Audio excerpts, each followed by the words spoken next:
आज सकाळी उठल्यानंतर एक प्रश्न पडला की मुलांना आज टिफिनसाठी काय द्यायचे. फ्रीजमध्ये पाहते तर भाजीला काहीच नव्हते. तर मिस्टरांना आणि मुलांना टिफिनसाठी मी एक आयडिया केली. घरामध्ये भाज्या नसल्यामुळे मी कांद्याची भाजी करायची ठरवली. चला तर आपण कांद्याची भाजी कशी बनवायची ते पाहूयात. सर्वात आधी कढईमध्ये तेल गरम करायचं आहे. यासाठी मी 3 टेबलस्पून तेल घेतलं आहे. कांद्याच्या भाजीला जरा तेल जास्त लागतं.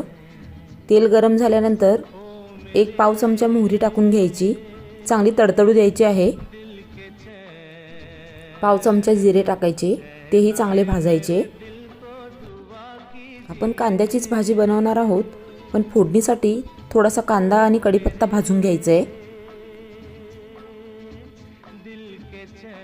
कांद्याला तेलात चांगलं भाजून घ्यायचं आहे. कांदा भाजत असतानाच त्याच्यामध्ये हिरवी मिरची, आलं आणि लसूणची पेस्ट घालून घ्यायची आहे.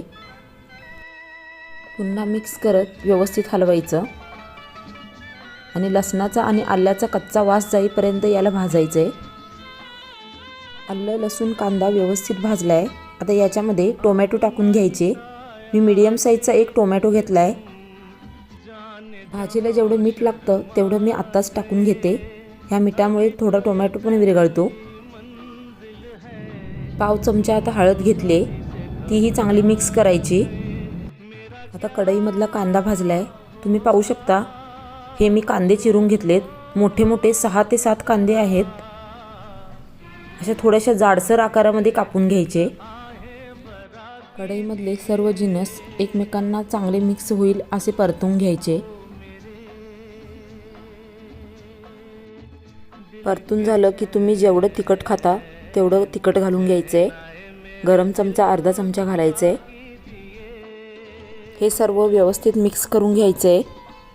आता धुतलेली मसुरीची डाळ एक 3 ते 4 चमचे आहे, ती याच्यामध्ये टाकून घ्यायची आहे. पाहू शकता कांद्याला थोडंसं पाणी सुटलेलं आहे.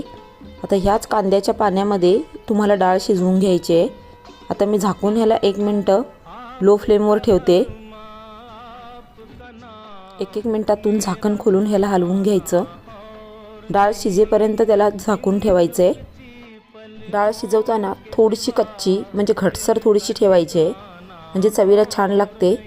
जास्त शिजली तर तोंडामध्ये पिठाळ लागते. काही वेळातच भाजी आता शिजलेली आहे. गॅस आता बंद करून घेते.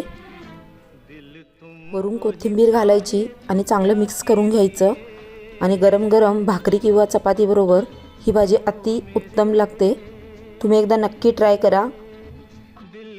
व्हिडिओ आवडला असेल तर चॅनेलला नक्की लाईक, सबस्क्राईब आणि शेअर करायला विसरू नका.